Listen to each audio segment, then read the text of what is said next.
میں جو پڑھ رہا ہوں 3 سال کے اندر کا واقعہ ہے، کربلا معلیٰ میں ہوا ہے۔ اس واقعے کے عینی شاہد زندہ ہیں، موجود ہیں۔ واقعہ یہ ہے کہ یورپ سے ایک قافلہ کربلا معلیٰ، نجف اشرف جو کہ ایئرپورٹ نجف میں بھی ہے، بغداد میں بھی ہے، نجف آئے، نجف سے زیارتیں کر کے وہ قافلہ کربلا جانے لگا۔ اس قافلے میں اور جہاں بہت سارے لوگ تھے، اسی قافلے میں ایک نوجوان ہے جس نے اس روایت واقعے کو نقل کیا ہے، اور اس نوجوان کا کردار چونکہ آخر تک رہا ہے۔ ہو گئی مجلس، میں اس کو محفوظ کیجیے گا۔ وہ نوجوان یہ کہتا ہے کہ قافلے میں بہت سے اور فیملیز تھیں، تو ایک خاندان وہ تھا جس میں ایک ماں تھی، ان کی ایک بیٹی تھی اور بیٹی کا 10 سال کا بیٹا۔ یہ 3 افراد ایک خاندان پر مشتمل، نانی ہے، بیٹی ہے، بچے کی نانی ہے اور بچے کی ماں ہے، اور 10 سال کا بچہ ہے، لڑکا۔ یہ لوگ یورپ سے آئے تھے۔ تو وہ کہتا ہے کہ جب ہم لوگ نجف سے کربلا کے لیے جانے لگے تو راستے میں سیکڑے پڑتے ہیں، چیک پوسٹ ہے، تو اس پہ روکا گیا۔ فوجیوں نے تو انہوں نے کہا آپ اتر آئیے سب لوگ، تو ہم گئے بس کو بھی چیک کر لیں۔ تو سب اتر آئے تو لڑکے کی ماں نے، بچے کی ماں نے کہا آفیسر سے کہ بچہ جو ہے وہ ابھی سویا ہے، تو اگر آپ اجازت دیں تو بچے کو میں سوتا چھوڑ دوں، گاڑی میں اٹھاؤں گی تو نیند خراب ہوگی۔ کہلے ٹھیک ہے۔ خیر وہ لوگ سب اتر آئے چیکنگ کر کے۔ آفیسر نیچے اترا تو اس نے کچھ مردوں کو بلایا اور مردوں کو بلا کر کہا کہ وہ جو بچہ جس کو آپ نے سوتا چھوڑا تھا وہ تو مر چکا ہے۔ وہ 10 سال کا بچہ، لوگوں نے نبضیں دیکھی، بچہ مر چکا تھا۔ خیر اب ظاہر ہے 10 سال کا بچہ، ماں ہے، نانی ہے، مرد بھی کوئی نہیں ہے گھر کا ساتھ، ماں کی کیا حالت ہوئی ہوگی۔ آفیسر نے یہ کہا کہ چونکہ اب آپ کے ساتھ میت ہے اس لیے اب آپ لوگ کربلا ابھی نہیں جا سکتے، نجف قریب ہے، آپ پہلے نجف واپس چلے جائیں اور بچے کی تدفین کر لیں، پھر آپ لوگ کربلا آئیے گا۔ یہ لوگ واپس نجف ہو گئے۔ اس نوجوان نے جس نے واقعے کو نقل کیا ہے، اس نے بچے کو اپنے ہاتھ سے قبر میں اتارا ہے، وادی السلام میں تدفین کی ہے۔ یہ لوگ کہتے ہیں کہ ہم لوگ تدفین کی بچے کی، خیر وہ جو وقت بھی گزرا، پھر ہم لوگ کربلا آ گئے۔ بچے کی ماں پر یہ اثر ہوا کہ اس کے بعد سے وہ کسی حرم میں نہیں گئی زیارت کرنے۔ دیکھیے میں ایک بات عرض کر دوں اس سے پہلے کہ واقعہ آگے بڑھاؤں، ہر انسان کے قلب کی ایک الگ کیفیت ہوتی ہے اور اس کا مولا سے اپنا لگاؤ ہوتا ہے۔ ہم کسی کے طور طریقوں پر کہ وہ مولا کے ساتھ کیسا لگاؤ رکھتا ہے ہم اس پر اعتراض نہیں کر سکتے۔ وہ عورت، وہ ماں بچے کی کسی حرم میں نہیں گئی، لوگوں نے بہت سمجھایا، اس کی ماں نے، بچے کی نانی نے کہا کہ بیٹا اللہ نے دیا تھا، لے لیا مولا نے واپس، اور دے دیں گے تم چلو۔ خیر کئی دن گزر گئے، جب یہ لوگ واپس ہونے لگے اور ان کی فلائٹ تھی تو اب ان کو چونکہ واپس جانا تھا نجف، تو کربلا معلیٰ سے، تو اس کی ماں نے کہا لڑکی کی، بچے کی نانی نے کہ بیٹا اب ہم لوگ جا رہے ہیں، جانے پھر کب کربلا آنا ہو الوداع کر لو، روزے سے رخصت ہو لو۔ تو کہتے ہیں کہ یہ سمجھانے پر وہ بچے کی ماں آ گئی۔ واقعہ اب اس کے بعد جو ہے مجھے نہیں معلوم آپ کیسے سنیں گے۔ وہ کہتے ہیں کہ جس وقت وہ ماں ان کے کہنے پر آئی تو یہ پورا قافلہ، چونکہ پارٹیشن جب سے لگے ہیں روزوں میں تو اندر زیارت نہیں پڑھ سکتے، تو صحن میں کھڑے ہو کر روزے کے یہ حضرت عباس کے صحن میں زیارت پڑھ رہے تھے، پورا قافلہ زیارت پڑھ رہا تھا۔ تو یہ نوجوان کہتا ہے کہ ہم لوگ زیارت پڑھ رہے تھے کہ ہم نے دیکھا بچہ سامنے سے چلتا ہوا۔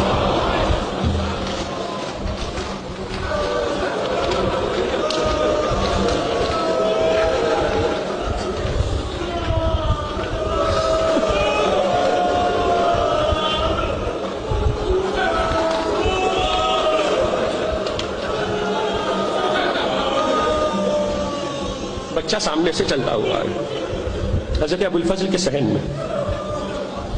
وہ کہتے ہیں کہ ہم لوگ بھول گئے کہ ہم کیا کر رہے تھے، ہم بھول گئے کہ ہم کیا کر رہے تھے، اور بچہ ماما ماما ماں کہتا ہوا ماں کی طرف لپکا۔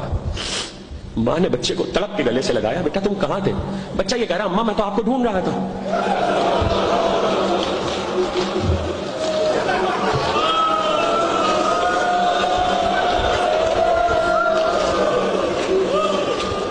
جن لفظوں میں بچے نے سنائی ہے بات، انہی لفظوں میں عرض کر رہا ہوں۔ بچے نے کہا کہ ماما میں آپ کو ڈھونڈ رہا تھا۔ تو کہا بیٹا پھر تم یہاں کیسے پہنچے؟ کہا ماما میں آپ کو ڈھونڈ رہا تھا تو گھوڑے پر سوار ایک انکل آئے۔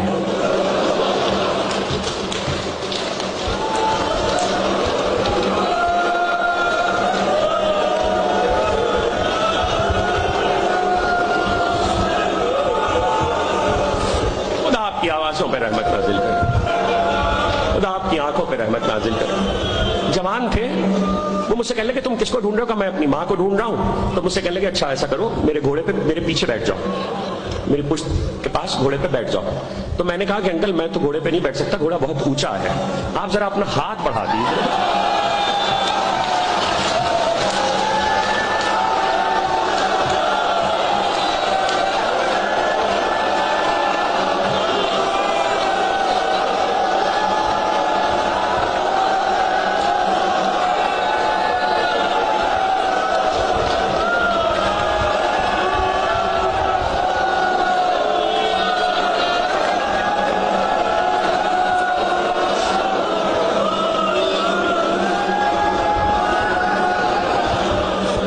ذرا اپنا ہاتھ بڑھا دیجئے، میں آپ کا ہاتھ پکڑ کے گھوڑے پہ سوار ہو جاتا ہوں۔ تو انہوں نے کہا بیٹا میرے ہاتھ نہیں ہے،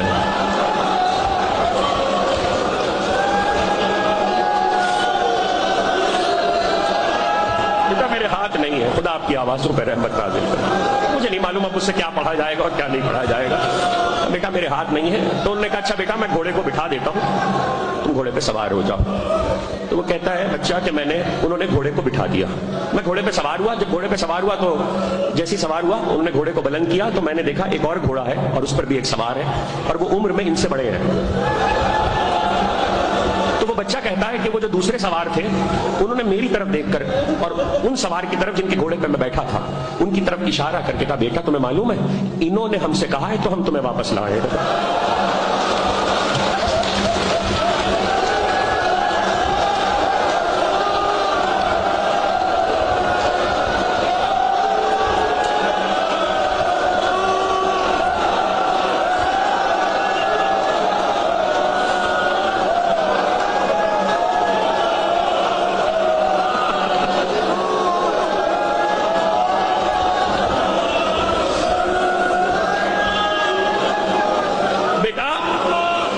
انہوں نے ہم سے کہا ہے تو ہم تمہیں واپس لائے ہیں۔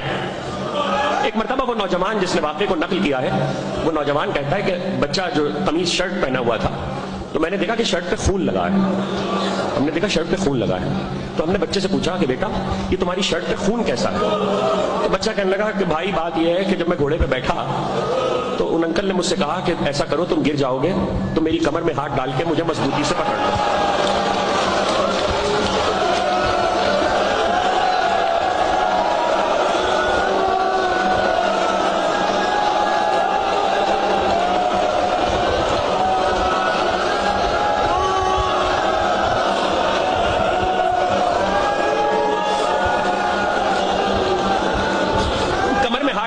مجھے مضبوطی سے پکڑ لو بھائی۔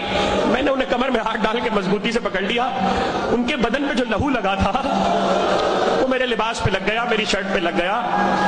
یہ نوجوان کہتا ہے کہ ہم لوگوں کے سمجھ میں ہی نہیں آیا، ہم اتنے حواس کھو چکے تھے، کہتے ہیں ہم لوگوں کی فلائٹ تھی لیکن ہم نے فلائٹ مس کر دی اور ہم واپس نجف گئے۔ اس نوجوان کا بیان ہے، کہتا ہم نجف گئے، واقعہ ختم ہو گیا، کہتا کہ ہم نجف گئے اور میں نے وادی السلام میں وہاں باقاعدہ انتظامیہ سے اجازت لی قبر کھودنے کی، یہ واقعہ سنا کر۔ تو کہتا ہے جس قبر میں نے بچے کو اتارا تھا اپنے ہاتھوں سے، جب میں نے قبر کھودی ہے تو اس میں خالی کفن رکھا ہوا تھا۔